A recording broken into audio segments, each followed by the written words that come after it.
Hello everyone, আসসালামু আলাইকুম। সবাই কেমন আছেন? নিশ্চয়ই ভালো। আল্লাহর রহমতে আমি আমার ফ্যামিলির সবাই ভালো আছি। আজকে নিয়ে এলাম সজি কচু দিয়ে ডাল কিভাবে ভর্তা করা যায় সেই রেসিপিটাই আজকে আপনাদের সাথে শেয়ার করব। আজকে আমি সজি কচু দিয়ে ডাল ভর্তার রেসিপি নিয়ে এসেছি। তো সজি কচুগুলো আমি কেটে রেখেছিলাম, কেটে ধুয়ে পরিষ্কার করে রেখেছিলাম। ওটা আমি এখন প্যানের মধ্যে চুলায় দিয়ে দিয়েছি। আর হচ্ছে যে এখানে আমি ডালগুলো ধুয়ে এখানে ডালটাও ছেড়ে দিচ্ছি। ডালটা আর সজি কচুটা আমি একসাথে হচ্ছে সেদ্ধ করে নেব।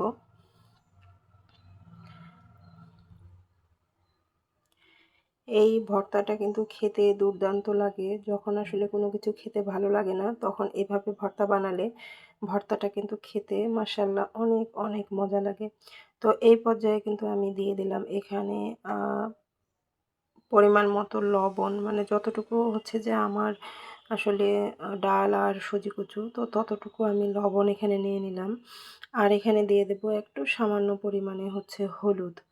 তো হলুদ আর লবণ দিয়েই আমি এটা ভালো করে সেদ্ধ করব। সেদ্ধ করা অবধি আমাকে অপেক্ষা করতে হবে।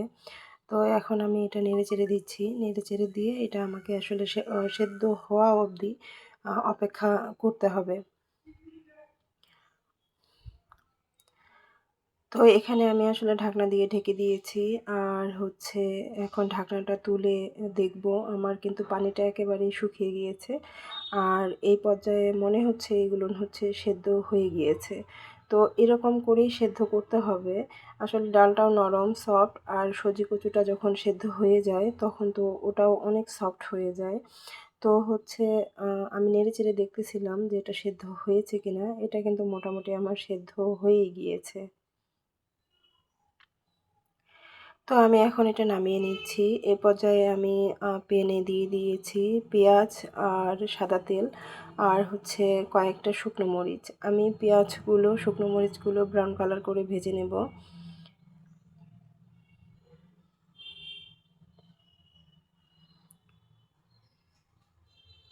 এখানে অল্প 1 চিমটি পরিমাণ আমি দিয়ে দিলাম লবণ, যেন পেঁয়াজটা ক্রিপসি আর মুচমুচে হয় সেজন্য।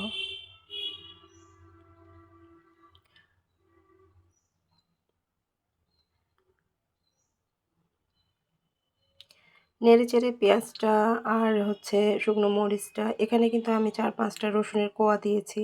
তো সেটা আসলে দেওয়ার সময় আমি স্কিপ করে গিয়েছি।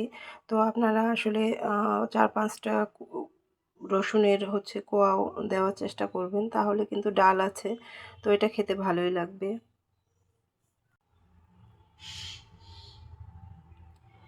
আমার মরিচটা ভাজা এখনও হয়নি, তবে পেঁয়াজটা কিন্তু ভাজা হয়ে গিয়েছে। আমি একসাথে দেওয়াতে এরকমটা হয়েছে, তাই আমি পেঁয়াজটা সরিয়ে নিচ্ছি আর মরিচটা আরেকটু সময় ধরে ভাজবো।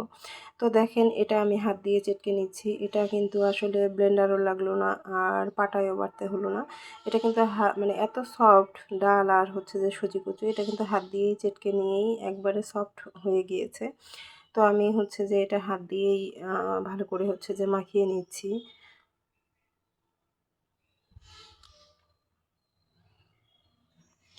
এই ভর্তাটা আসলে খেতে কিন্তু দারুণ লাগে। একসাথে যদি সজি কচু আর ডাল ভর্তা করা যায়, তাহলে কিন্তু গরম ভাতের সাথে খেতে দুর্দান্ত লাগে। যে বন্ধুরা এখন পর্যন্ত আমার সাথে আছেন, এখন পর্যন্ত আমার ভিডিওটা দেখতেছেন, প্লিজ প্লিজ ভিডিওটা না টেনে দেখবেন।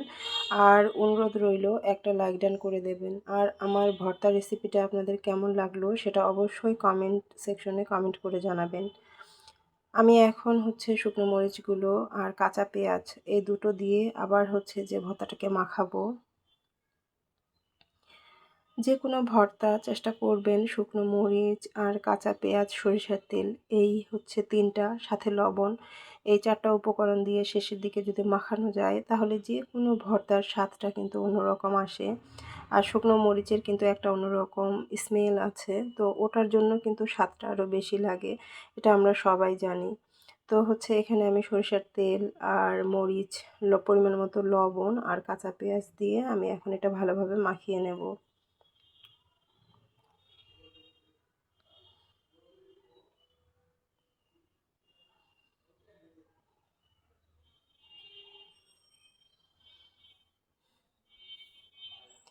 এরকম ভর্তা আসলে গরম ভাতের সাথে পেলে 1 প্লেটের জায়গায় 2 প্লেট কিন্তু অনায়াসে শেষ হয়ে যাবে। আর এখন শীতের সময়, তো হচ্ছে যে ভর্তাটা আসলে সকালে বা রাতে যেকোনো সময়ে যদি করা যায় তাহলে কিন্তু অনেক মজা লাগে ভাত খেতে।